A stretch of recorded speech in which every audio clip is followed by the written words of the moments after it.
할렐루야. 우리나라는 지금 또 한 번의 그 탄핵 초유의 사태를 겪으면서 또한 이 조기 대선에 우리가 또 치르게 되었습니다. 경제는 침체되고 민생은 흔들리며 사회는 분열과 갈등으로 어려움을 겪고 있습니다. 이 위기와 이 혼란을 극복할 수 있을까? 이 뉴스를 보면은 좀 무력감, 좀 절망감을 느끼게 되는 것 같습니다. 그래서 이 목사님들끼리 만나서 얘기하다 보면은 이 나라 얘기, 또 정치 얘기를 자연스럽게 하게 됩니다. 지난주에 대선 후보들의 토론회를 제가 보았습니다. 저는 이 토론회를 보면서 더 큰 걱정을 하게 되었습니다. 각각 후보자들의 비전과 정책을 내놓는 자리임에도 불구하고 상대 후보를 공격하는 모습은 우리에게 눈살을 찌푸리게 만듭니다.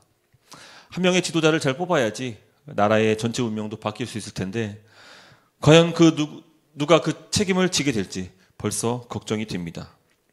부디 이 위기에 빠진 대한민국을 다시 살릴 수 있는 그런 자가 당선되기를 바라며 특별히 하나님의 은혜, 그 긍휼이 이 나라, 이 대한민국에 있기를 간절히 소망합니다. 하지만 대한민국이 저를 답답하게 만드는 것보다 더 안타까운 현실은 바로 한국교회가 처한 현실입니다. 교회는 지난 수년 동안 개혁과 갱신의 목소리를 높여왔습니다. 또 각 교회마다 또 교단마다 다양한 운동과 노력을 펼쳐왔습니다. 그러나 교회의 현실은 쉽게 개선되어 것 같이 보이지 않습니다. 일단 이 코로나 팬데믹을 겪으면서 우리 많은 성도들이 교회를 떠나게 되었고 또 사람들은 교회가 이 거룩함을 잃고 난 후에 이제는 교회를 이제 실망하면서 이제 떠나게 됩니다. 또 교회가 세상을 답습하며 점점 세속적으로 변하는 모습 가운데 많은 사람들은 한탄해하고 있습니다.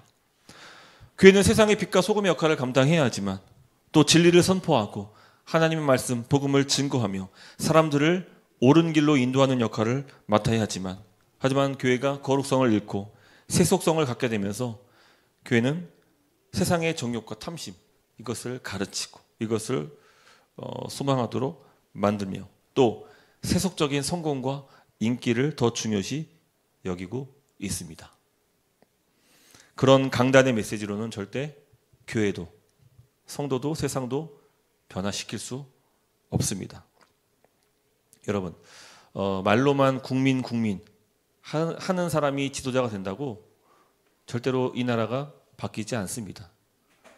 마찬가지로 말로만 하나님 말씀 외친다고 교회도 바뀌지 않을 겁니다.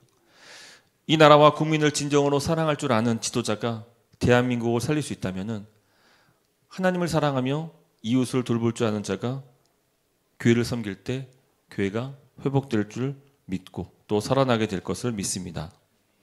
그런 점에서 오늘 본문에 등장하는 스데반은 누구보다 하나님을 정말로 진심으로 사랑했던 사람입니다.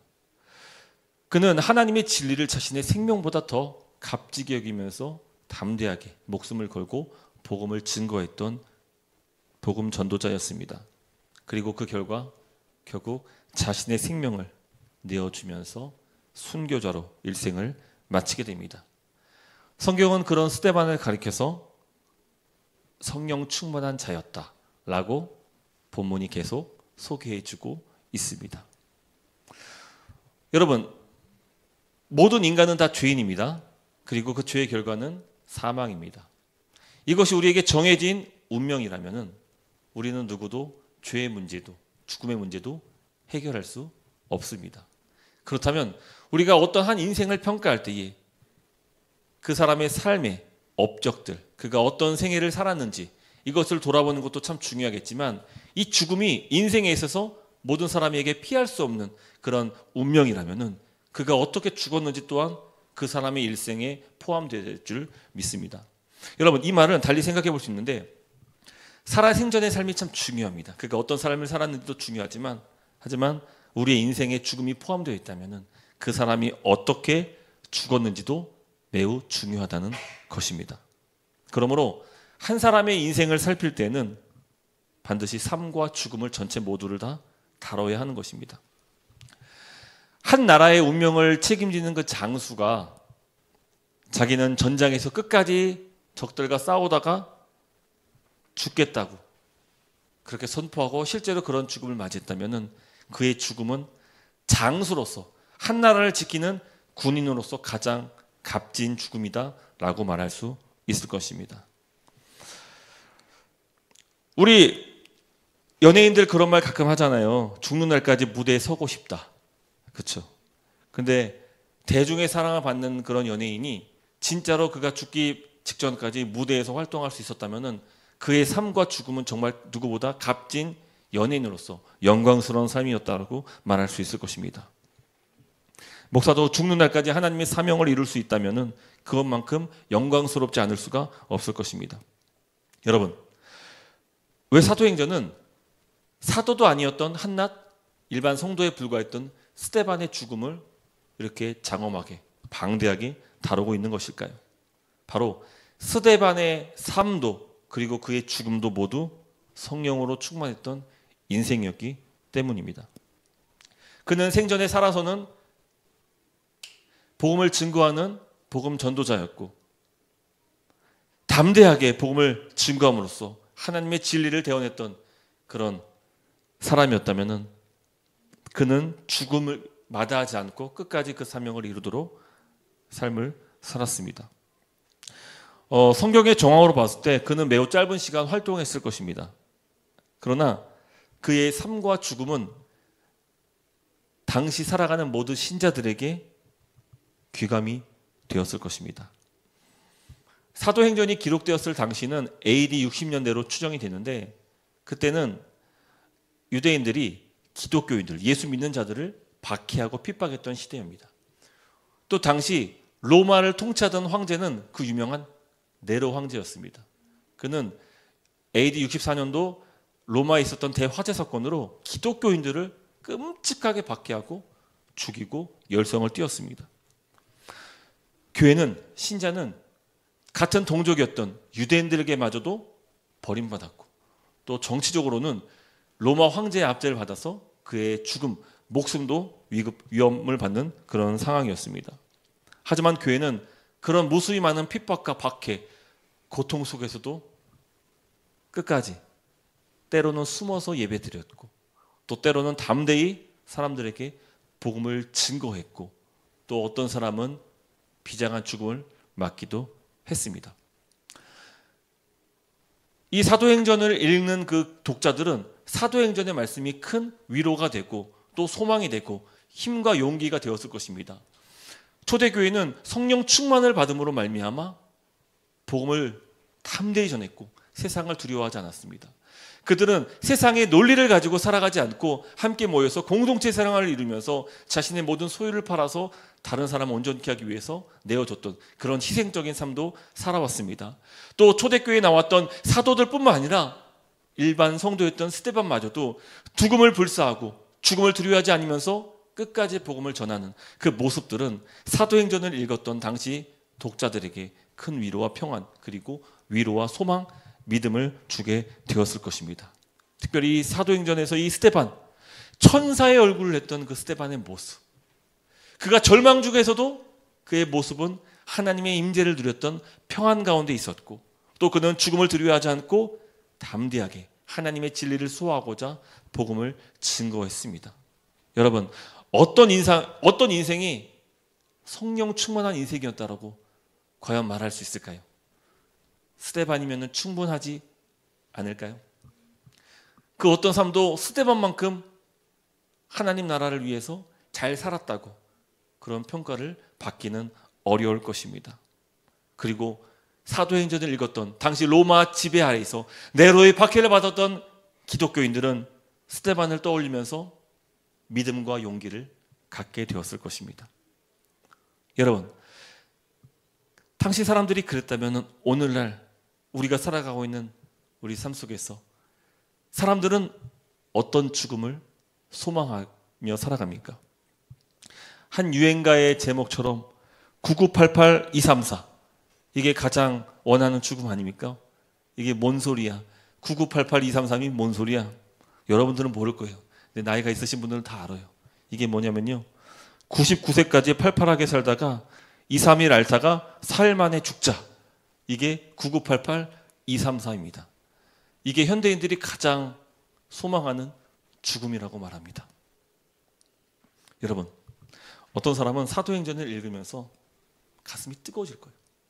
그래, 내가 주님께 구원받아 주님께서 건져주신 그 생명을 주님을 위해서 살아가는 것이 가장 복된 삶이지 라는 마음을, 뜨거운 마음을 갖는 사람이 있는 반면에 어떤 사람은 여전히 냉랭하게 말씀을 들을 것입니다. 그리고 다른 사람들과 마찬가지로 9988234 이런 인생을 꿈꾸면서 그런 삶을 살기를 원할 것이. 여러분, 저는 오늘 이 말씀을 듣는 저와 여러분들의 가슴이 뜨거워지기를 간절히 소망하는 바입니다. 복음은 피 없이 전파되지 않았습니다. 우리가 이 사실을 기억해야 돼요. 복음은 항상 교회와 신자들의 수고, 헌신, 희생과 사랑으로 전해졌습니다. 오늘날 저와 여러분들이 이렇게 편안하게 좋은 곳에서 예배 드릴 수 있는 이 환경이 주어진 것은요, 누군가의 희생, 고통, 죽음이 있었기 때문에 가능한 것입니다. 그러므로 우리는 우리가 받은 그 복음과 함께 오늘 우리가 예수를 믿을 수 있는 그 은혜로운 삶에는 누군가의 희생과 죽음이 있었다는 것을 결코 잊어서는 안 되며, 그리고 교회사에서 첫 번째로 피를 흘려 죽임당한 순교자가 스데반이었던 사실도 우리는 반드시 기억해야 될 줄 믿습니다. 누가 교회와 하나님 나라를 위해서 사역할 수 있을까요? 바로 성경은 스데반과 같은 사람, 비록 무명의 한 성도에 불과했지만 그러나 그에게 성령 충만함이 주어졌을 때 그는 세상을 두려워하기보다는 하나님 말씀을 증거하기 위해서 담대하게 그는 진리를 수호하며 목숨을 다해 사역했던 사람임을 우리는 반드시 기억해야 될 줄 믿습니다. 아멘. 부디 성령 충만하여 주님과 복음을 위해 우리 삶을 주 앞에 온전히 내어둘 수 있는 그런 저와 여러분 되시기를 주님의 이름으로 축복합니다.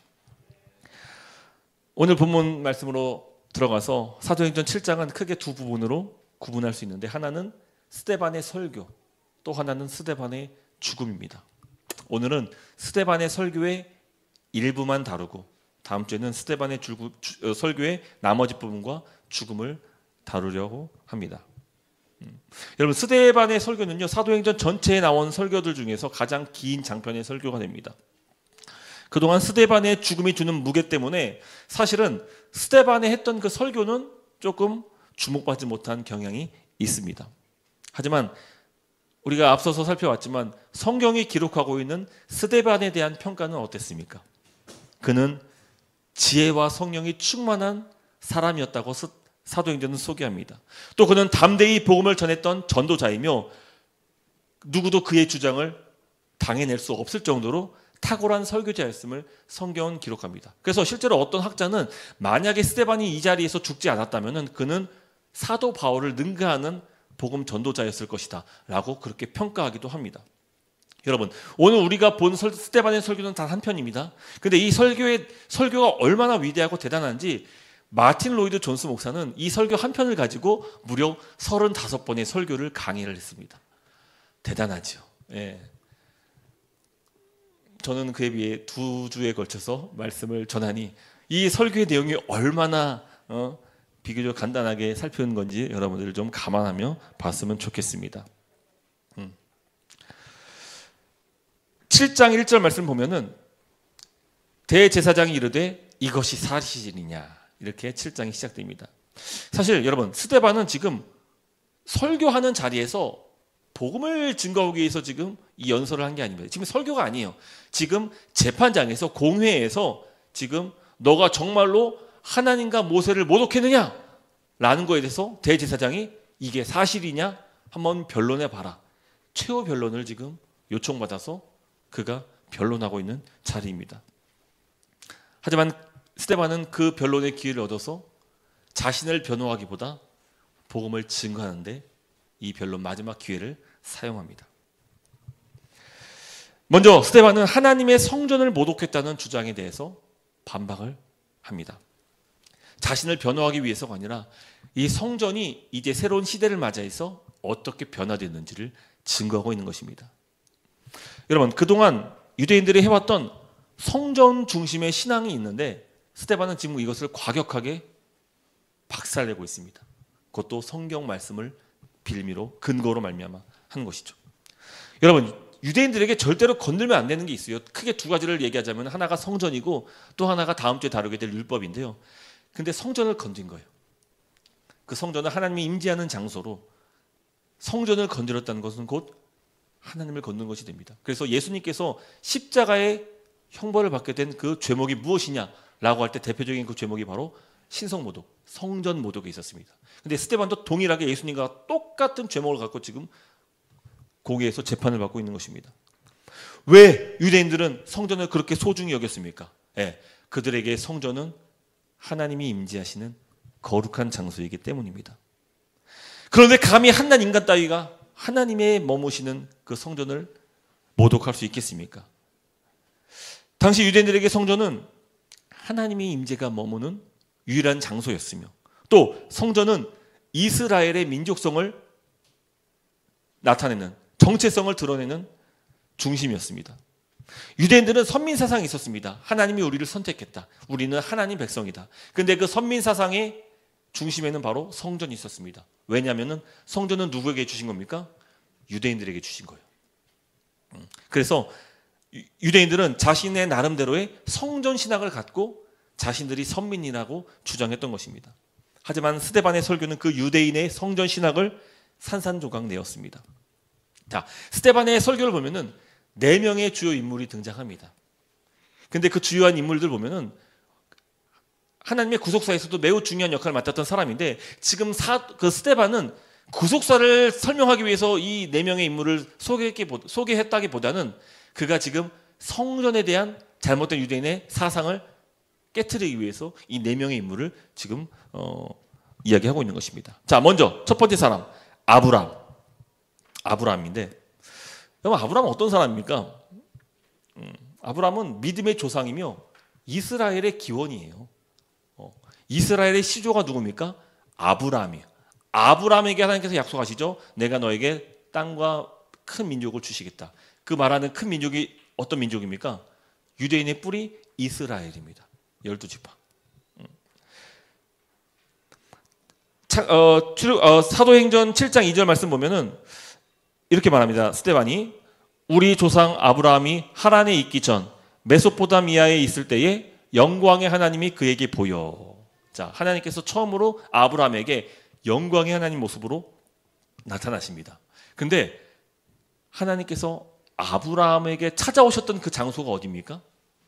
성경은 메소포타미아라고 기록하고 있습니다. 여러분, 메소포타미아는 고대 문명의 발상지며 아브라함의 고향인 갈대아 우르의 지역입니다. 아브라함의 아버지 데라는 아브라함과 함께 그곳에서 갈대아 우르에서 우상을 만드는 사람이었습니다. 그 지역은 우상을 숭배했던 지역이에요.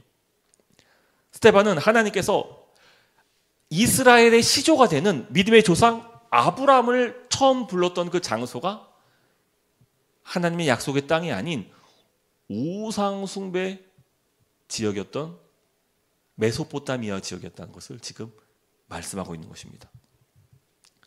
즉 하나님께서 아브라함을 부르신 곳은 이방 땅, 우상의 서식지였다는 겁니다. 무슨 말입니까? 스데반이 무슨 말 하고 싶은 겁니까? 하나님은 너희가 얘기하는 것처럼 성전에만 머물러 계시지 않는다. 하나님은 어디에나 계시고 심지어 우상의 서식지였던 메소포타미아 지역에서도 우상을 숭배했던 아브라함의 가정에게 찾아오셨고 그들을 구원하셨다라고 말씀하고 있는 것입니다. 자, 두 번째 인물이 요셉입니다. 여러분, 우리가 알다시피 요셉은 형들에게 팔려서 어디로 팔려가게 됩니까? 애굽으로 팔려갑니다. 요셉은 하나님께서 아브라함의 자손에게 약속하신 가나안 땅에서 이탈합니다.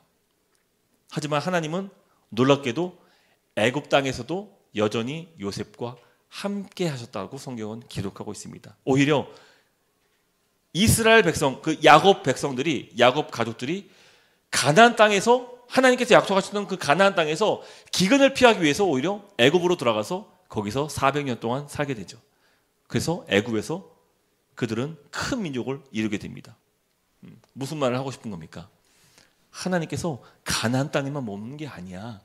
애굽 땅에서도 여전히 이스라엘 백성들을 지키시고 그들에게 약속을 이루어 주셨어. 말씀하고 있는 거예요. 자, 세 번째 등장한 인물이 모세인데요. 모세 이야기는 좀 더 충격적입니다. 모세가 하나님께 부름받은 장소가 어디입니까? 우리가 어릴 때 막 교회 학교에서 또 배우지 않았습니까? 모세가 미디안 광야 어떤 한적한 곳에서 꺼지지 않는 그 불이 타고 있는 가시떨기 나무 위에서 하나님을 처음 만나게 됩니다. 그렇죠? 그때 하나님께서 모세에게 나타나시죠. 그리고 하나님께서 매우 충격적인 말씀을 모세에게 하셨는데 출애굽기 3장 5절 말씀입니다. 같이 한번 읽어볼까요? 시작. 하나님이 이르시되 이리로 가까이 오지 말라. 내가 선 곳은 거룩한 땅이니 내 발에서 신을 벗으라. 여러분 보세요. 하나님은 이름 없는 미디안 광야 한복판에서 모세를 부르셨는데 하나님께서 뭐라 말씀하십니까? 가까이 오지 마. 네가 선 곳은 거룩한 땅이야. 거룩한 땅이야. 네가 선 땅은 거룩한 땅이야. 이 말을 달리하면 성전이잖아요. 성전. 유대인들이 하나님이 거하신다라고 여겼던 그 성전. 근데 하나님께서 성전이 거룩하기 때문에 그곳에 임재하시는 겁니까? 아니면은 하나님이 임재하시는 곳이 곧 거룩한 땅인 것입니까? 지금 스데반은 모세 이야기를 빌어서 지금 하나님이 계신 곳이 거룩한 곳이라는 것을 말해주고 있는 것입니다. 하나님은 어디나 계실 수 있으며 어디에서든 하나님이 임재하시다면 그곳이 곧 거룩한 곳이다 라고 스데반이 말하고 있는 거예요. 자, 마지막 네 번째 솔로몬인데 스데반의 주장이 가장 돋보이는 예시가 바로 솔로몬입니다. 매우 분명해집니다.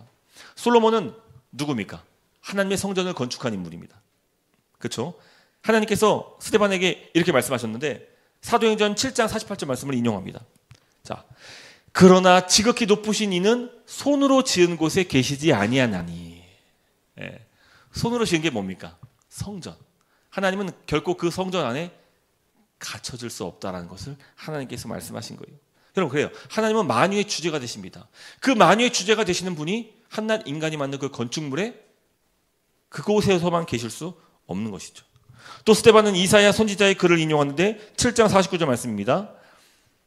주께서 이르시되 하늘은 나의 보좌요 땅은 나의 발등상이니 너희가 나를 위하여 무슨 집을 짓겠으며 나의 안식할 처소가 어디냐라고 말씀하시는 거예요.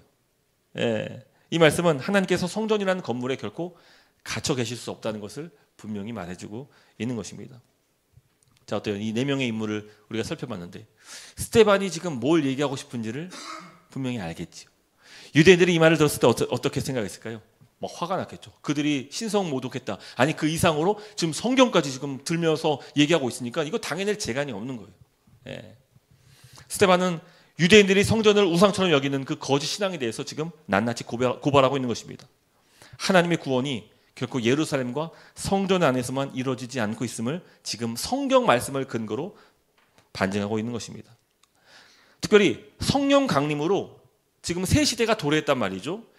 이제 하나님께서는 모든 사람에게 성령을 주시겠다라는 그 요엘 선지자 말씀을 이루셨습니다. 그래서 예수 이름을 부르는 자는 다 구원함을 받을 수 있으며 다 누구든지 성령을 받을 수가 있게 된 것이죠.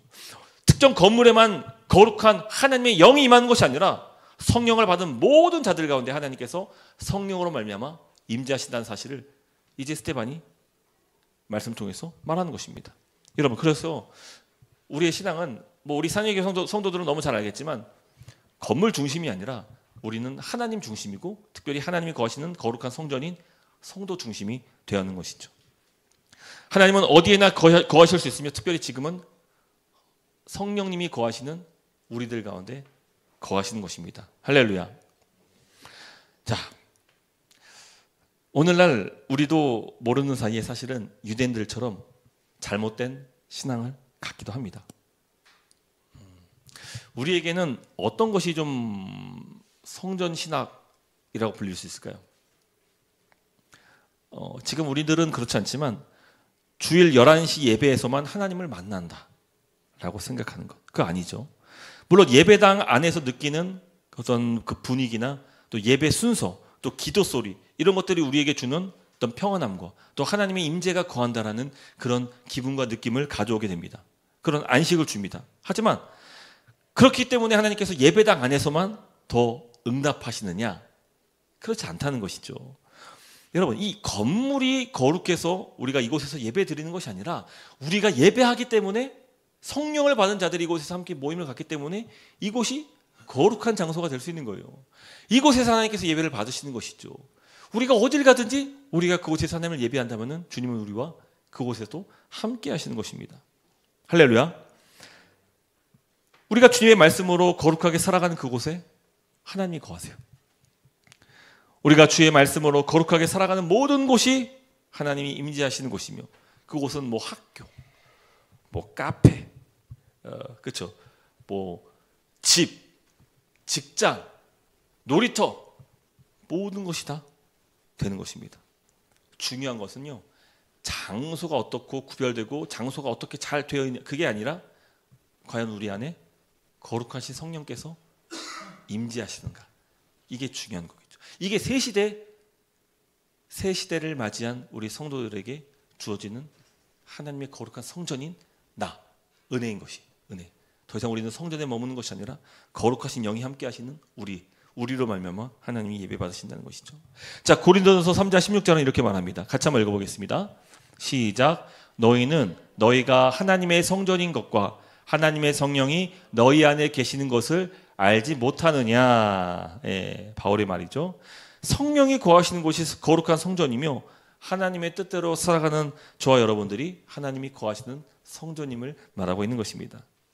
스데반은 하나님의 성령을 모시고 살아가는 저와 여러분들에게 외치는 것이, 과연 당신은 하나님이 거하시는 성전으로 살아가고 있습니까?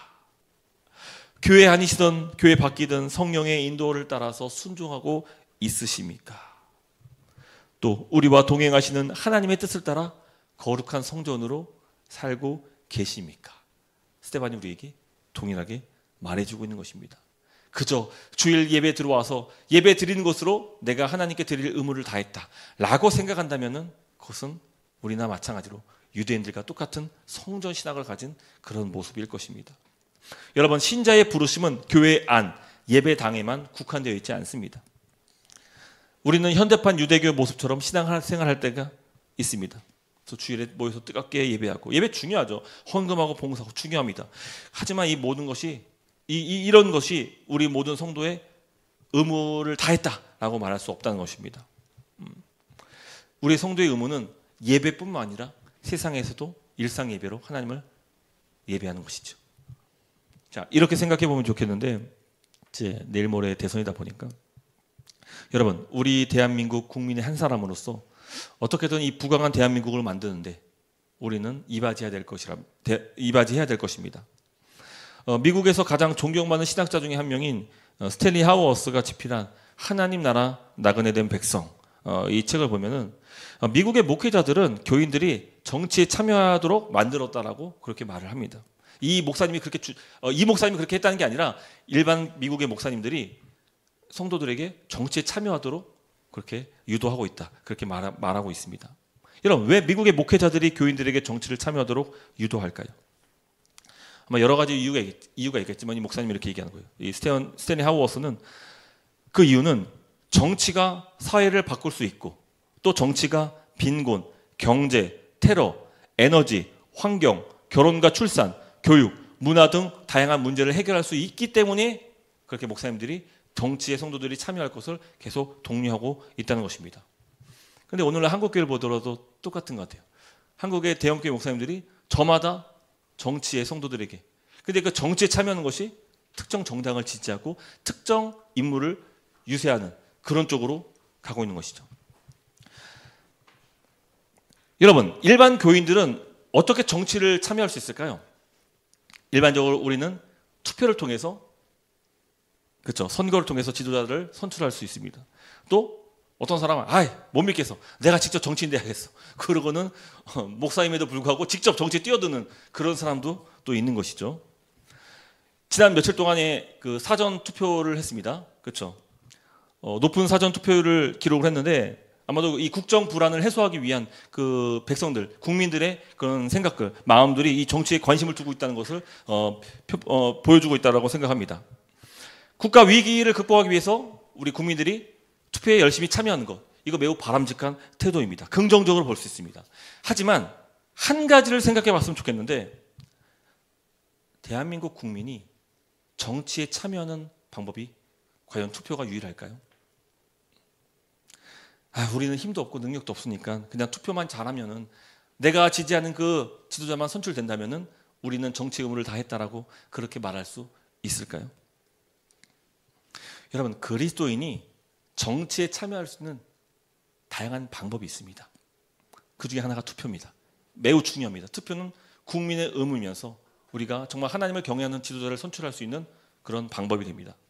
하지만 이 외에도 그리스도인들은 진리를 말함으로써 정치에 참여할 수 있습니다. 이 무슨 말이냐? 여러분, 하나님은요, 공의와 정의의 하나님이십니다. 그렇죠? 이 땅의 거짓과 부패, 불의함에 대해서 하나님은 성도들에게 입을 다물라고 하지 않으셨습니다. 말할 것을 요청하세요. 잘못된 것에 대해서 우리는 비판할 것을 하나님께서 우리에게, 성도들에게 요구하신다는 겁니다. 성경적인 가치관을 갖고 이 시대의 악행을 분별하고 또 내 생각을 바르게 전한다면 이 또한도 정치적인 참여라고, 그리스도인이 참여할 수 있는 정치의 모습이라고 할 수 있습니다. 그러므로 그리스도인은 거짓과 속임수에 대해서 바른 진리로 목소리를 높여야 될 줄 믿습니다. 그런 점에서 그리스도인들은 특정 정당과 정치인을 지지하려고 목소리 내는 것을 넘어서야 하는 것입니다. 넘어서야 돼요. 자, 두 번째는요, 그리스도인은 세상을 섬김으로 정치에 참여합니다. 하나님은 세상을 사랑하십니다. 그렇죠? 그래서 하나님은 사회적인 약자를 긍휼히 여기시며 돌볼 것을 우리에게 명령하셨습니다. 여러분, 정치는요, 누구 한 사람 대통령 만들려는 유세로 바뀌지 않습니다. 내가 서 있는 자리에서 부당함과 싸우고 진리를 회복시키기 위해서 솔선수범하고 몸소 어려운 이웃들을 살피며 사회 곳곳의 문제에 대해서 진심으로 기도할 줄 아는 그 태도, 특별히 다음 세대를 위해 교육에 관심을 갖고 내 가정과 공동체를 바르게 세워나갈 수 있는 그 수고, 그걸로 말미암아 이 나라가, 이 땅이 치유될 수 있고 변화될 수 있는 것이. 근데 하워스 목사님께서 지적하신 바는 뭡니까? 모든 목사님이라 할 수 없겠지만, 그죠? 특정 정당과 특정인을 지지하는 것이 그리스도인이 정치에 참여하는 것인 마냥 설교하고 강단에서 가르친다는 거예요. 심지어 목사가 특정 정당을 지지한다는 것은요, 그거는 뭡니까? 공정하는 게 아니죠. 목사는 어떤 사람입니까? 목사의 역할은 정치인의 대변인이 아니거든요. 하나님의 말씀을, 진리를 수호하며 전달하는 그 사명을 받은 자인데, 예수 그리스도를 전하기보다는 자기가 지지하는 특정인을 지지하기 위해서 설교 강단을 더럽히고 있는 거예요. 이게 미국도 그렇고 우리나라도 고스란히 와서 그런 문화가 자리하고 있는 것입니다. 여러분, 다시 말씀드리면 제가 이 정치 얘기하고 싶어서 그런 게 아니라 성도의 의무에 대해서 좀 말씀드리고 싶어서 말씀을 꺼낸 거예요.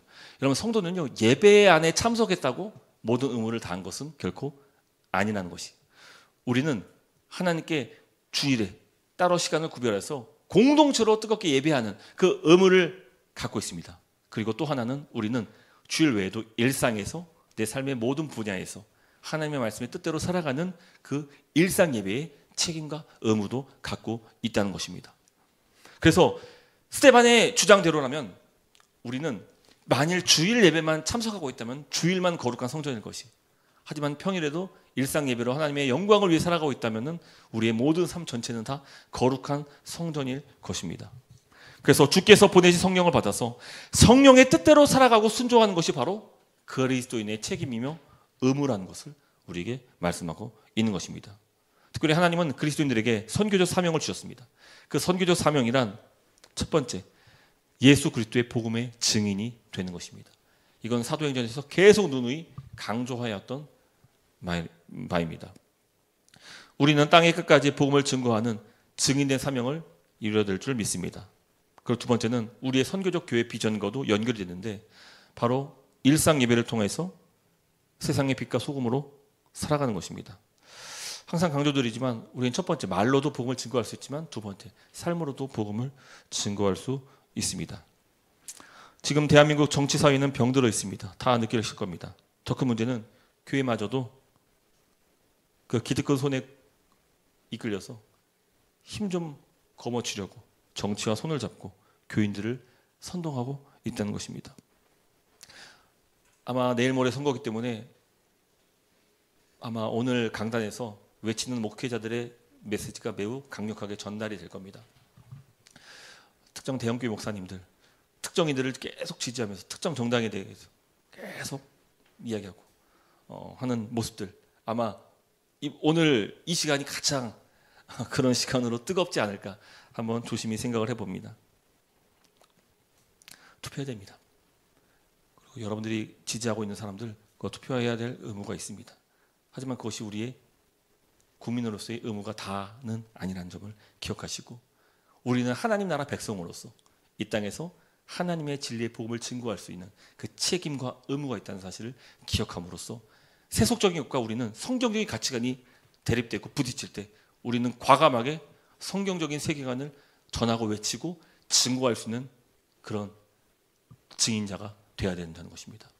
그래서 스데반처럼 담대하게 두려워하지 말고, 그렇다고 우리가 누구 뭐 SNS에다가 성경적인 뭐 말씀 적었다고 막 누가 우리에게 죽기로 합니까? 뭐 너 당장 와서 막 공에 끌고 와가지고 막 재판합니까? 그러지 않는단 말이에요. 얼마나 좋은 세대에 살고 있습니까? 근데 그마저도 우리는 할 수 없다면은 우리는 어쩜 병들고 있을지도 몰라요.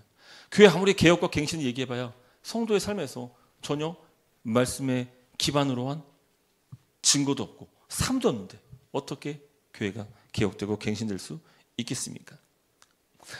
특정 정당을 지지하고 특정인에게 투표하는 것이 애국이며 또 하나님의 뜻이라고 거짓 증언들을 막 난무하고 있는데, 여러분, 파란 나라가 대한민국을 바로 세우지 않고요, 빨간 정당이 대한민국을 위기에서 건져줄 수 있는 것도 아니에요.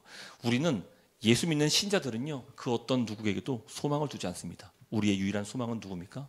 빨강도 아니고 파랑도 아니고 오직 예수 그리스도 한 분이라는 것이, 우리의 소망은 거기에 있는 거예요. 그래서 이 나라, 이 대한민국의 아주 중요한 기로에 서 있는 이 선거를 우리가 어떤 마음 태도로 가져야 되느냐? 우리는 한 가지, 과연 누가 예수 그리스도의 소망에 그런 정치를 할 수 있으며 과연 누가 예수 그리스도의 그 복음적 사명을 이룰 수 있는지, 그것을 보고 투표해야 된다는 것이. 앞서 얘기했지만 안타까운 게 토론회를 봤는데 제 눈에는 잘 안 보였어요. 제 눈에는 잘 안 보였습니다. 그럼에도 한 명 찍고 왔습니다. 얘기하지 않겠습니다. 말씀 맺도록 하겠습니다. 스데반은 유대교의 잘못된 성전 숭배를 지적했습니다. 그리고 새 시대 복음의 시대를 찬란하게 비추어 주었습니다. 성전 시대의 종말이 의미하는 바가 무엇입니까? 그동안 유대인이 중심이 되었던 하나님 나라가 이제 성전을 넘어서 성령을 받은 모든 족속을 향하고 있다는 것을 지금 스데반은 선교적인 입장에서 설교하고 있는 것입니다.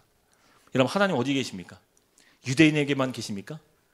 그랬다면 우리에게 복음이 전해질 수 없었겠죠.